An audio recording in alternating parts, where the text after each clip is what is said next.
So yeah, man, so many breaking news today, man. Man, wow. It's a lot of great news going down in the boxing world. This is a great time to be a boxing fan, man. If you're a boxing fan right now, you know, this is just a great time, man. And I appreciate everybody watching my channel, man. It's growing pretty fast. I'm almost at 2,000 views on my progress video. I appreciate all the love and support, man. This is growing pretty fast, man. I just started the channel about 2 months ago, you know, about boxing and stuff. So thanks for all the support, man. And so yeah, man, I want to talk about Deontay Wilder versus Anthony Joshua, man. Wow, man. So yeah, man. Fight Hub TV just did an interview with Eddie Hearn, and it's so awesome, dude, to hear this come out of Eddie Hearn's mouth. I mean, he's pretty much saying, Eddie Hearn says in an interview that Anthony Joshua wants the Wilder fight now, and feels it's easy fight, and there's 80% chance that the Wilder fight happens next. Woo! Man, this is awesome for boxing right now, dude. It's awesome, dude. So yeah, man, let me go down the tail of the tape for these two guys, man. I mean, whoo, man. I mean, I'm feeling it right now, dude. I mean, you gotta understand, dude. This is no gimme for any one of them, man. And you know, it'll be an awesome fight for both, dude. And I just can't wait to see what's going down, man. You know, but yeah, man. So you know, Anthony Joshua's last 5 fights has pretty much been his reign as champion. You know, he's had 5 fights, 5 defenses, and so yeah, man. No, he's had 4 defenses. I'm sorry. So yeah, man. He's got 5 fights ago he fought Charles Martin. Charles Martin, he fought him in April 9th, 2016. And Charles Martin was 23-0-1. He beat Charles Martin by a 2nd round KO, man, and it was definitely a KO, man. He didn't want no parts of that shit.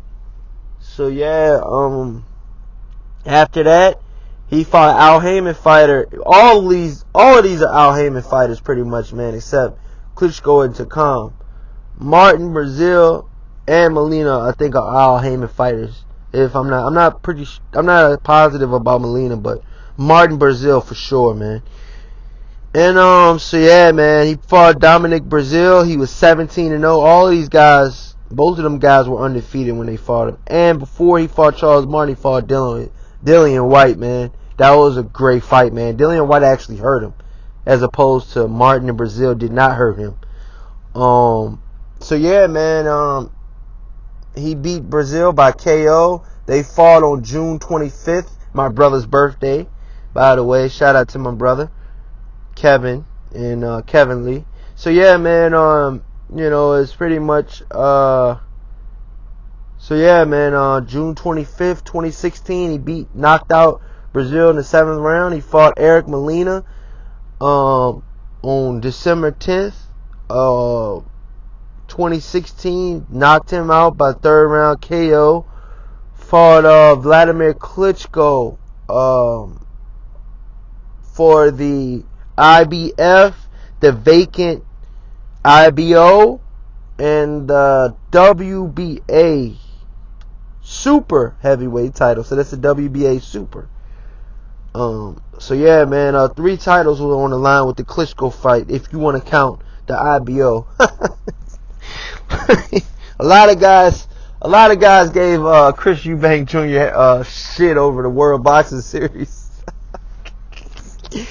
of him representing that belt, man. It was pretty funny, man. He was just, you know, he was like, yeah, you know, Mayweather held the IBO, and it was just funny, dude. It was funny as shit.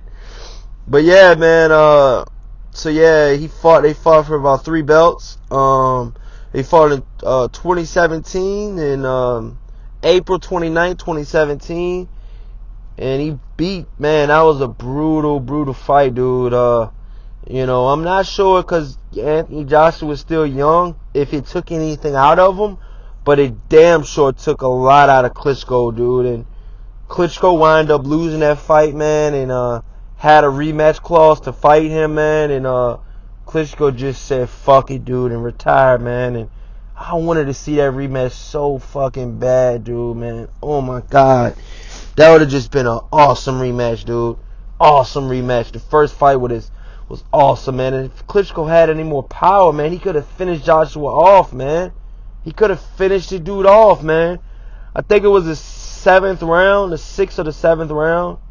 He knocked Joshua down, and Joshua was badly hurt, man. Was the most hurt in his whole career, man. This one fight, dude, he was the most hurt in his whole career, dude. He was way more hurt than Wilder was versus Luis Ortiz. And he fucking, he pretty much, went down, had to get his thoughts together, came back, wound up knocking Klitschko down, and wound up winning the fight, man. TKO style. 11th rounds. TKO, man. Brutal fight, though, man. Big ups to both fighters, and may Klitschko have a great, career outside of boxing, man. So, yeah, man, Carlos Takam, he later fought Carlos Takam. After that, he fought Carlos Takam for the IBO, the IBF, and the WBA, man. He beat Carlos Takam by referee stoppage in the 10th round. Very questionable stoppage, man. Carlos Takam was still throwing. It looked like he was getting to Joshua a little bit. Joshua looked very winded in that fight. I'm not saying Carlos Takam would have won, but Joshua was visibly had stamina issues in that fight, man. And Carlos Takam took the L. He got a lot of money for the fight in that because he was a late replacement in that fight. And I think he got 25% because he was an IBF mandatory. So 25% of $20 million, man. He'll never get that money again. Wow. So yeah, man, and that brings us to now, man. He's ready to fight Joseph Parker, man, and Eddie Hearn's just looking completely straight past Joseph Parker, man. They're fighting later this month. They're fighting March 31st, 2018. Hell of a fight, dude. I think Joseph Parker has a better chance than a lot of other people think, man. I think a lot of people are writing out Joseph Parker, and I personally don't think so, man. I think he's a hell of a fighter. I think he has what it takes to be a champion. And for guys to write him off, man, it's kind of fucked up, man. You know what I mean? Because he earned his fucking way, dude.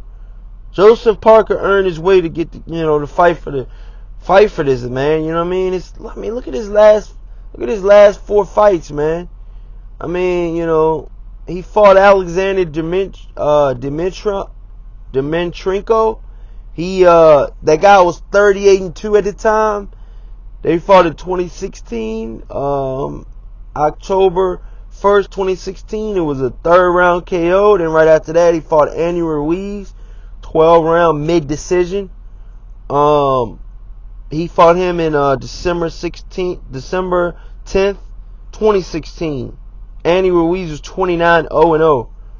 That was a hell of a fight, man. That could have went either way, my personal opinion. Then after that, he fought what you could call pretty much a tune-up. He fought Razvan Kanjuna. He was 16-2. He fought him on May 6, 2017. 12-round unanimous decision. Very wide margin for Parker in that fight. He beat the hell out of him. Then he fought Fury Fury, which was a very questionable decision again. I pretty much put the Andy Ruiz and the Fury performances at the same level, man. They're right at the same level. Both were questionable picks. It could have went either way. Fury could have the belt now and be fighting Anthony Joshua, and so could Andy Ruiz. Both of them could have had a full ample opportunity to beat Parker. It was just in the hands of the judges. And Fury lost a 12-round decision, and at the time Fury was 20-0 with no defeats. And he fought him in September 23rd, 2017. And now we have it. Anthony Joshua for the IBO, the WBO, the WBA, and the IBF. 4 titles, dude, on the line versus Anthony Joshua. 24-0 with 18 KOs versus Anthony Joshua 20-0 versus 20 KOs, dude. Hell of a fight, dude. And then you have, a Deontay Wilder, man. I mean, you gotta understand, dude. Wilder is not here to sit down. He's not here to play second fiddle to anybody. He did say on record that he was willing to take a 20-40 split. I mean, a 40-60 split on the Joshua fight, man. And I'm pretty sure he's gonna wind up taking less than that, in my personal opinion. Do I think it's fair? Kinda. You got Joshua with 4 of the belts, dude. 4-1, 4-1, 4-1. You gotta, that's gotta come out of, Wilder's pockets, only having 1 belt. Yes, he has a WBC belt. In my personal opinion, that's the most respected belt in all of boxing, dude. It's the WBC belt. Muhammad Ali held that belt. Mike Tyson held that belt. Lennox Lewis held that belt. You got all these great champions that held that belt, man. Like I said, man, it's going to be a back and forth battle, man. So yeah, man, Deontay Wilder just beat the living shit out of Luis Ortiz, man. Had snot coming out of this guy's mouth after the end of the fight, but was not an easy fight. So you got Deontay Wilder, man, 40-0 with 39 KOs, man. And he's pretty much knocked out every guy he's got in the ring with. Deontay Wilder's last 5 fights were against Arthur Spilka in 2016, January 16th.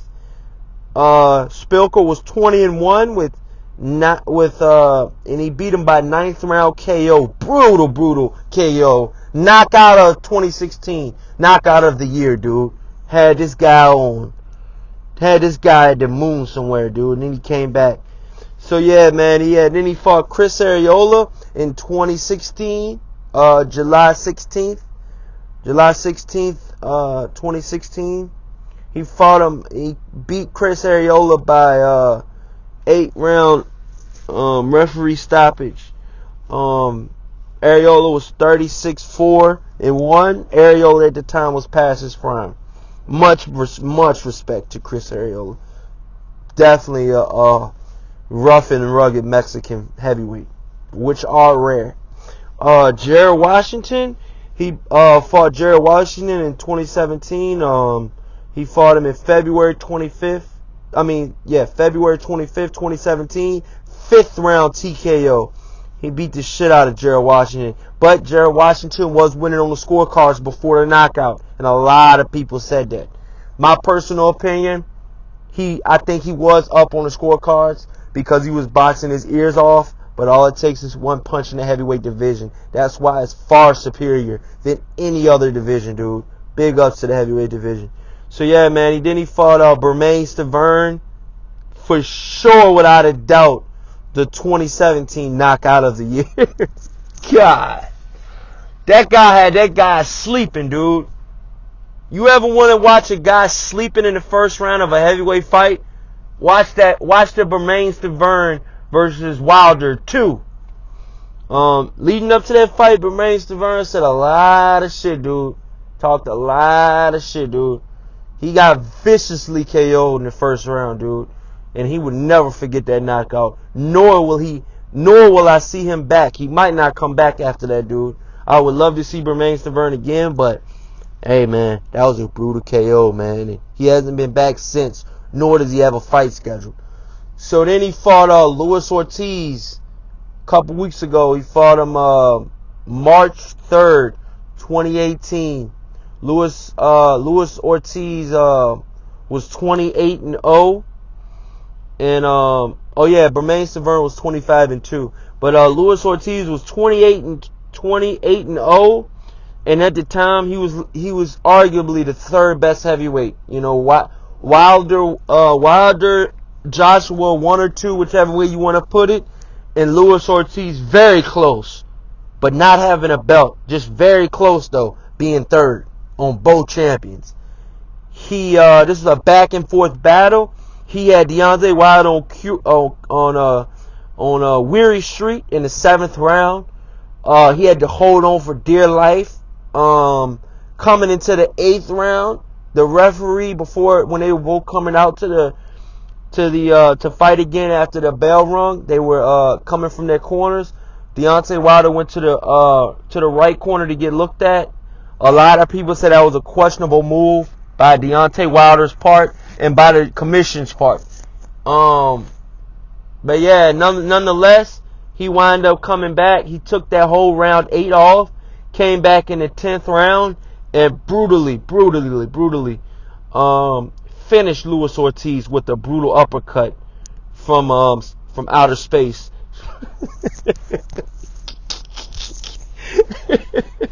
Excuse me, y'all. I'm just having a little bit of fun, man. Excuse me. But yeah, so that was a 10th round TKO, and here we are. He's waiting for the Anthony Joshua Joseph Parker winner. So yeah, man, let me know what you guys think, man. Those are my opinions. I honestly think I can't wait for them to fight next. If Anthony Joshua does win and he is doing good, I can't wait to see. But yeah, man, those are my thoughts, man. Please like and subscribe. This is Quarterly Boxing. Peace.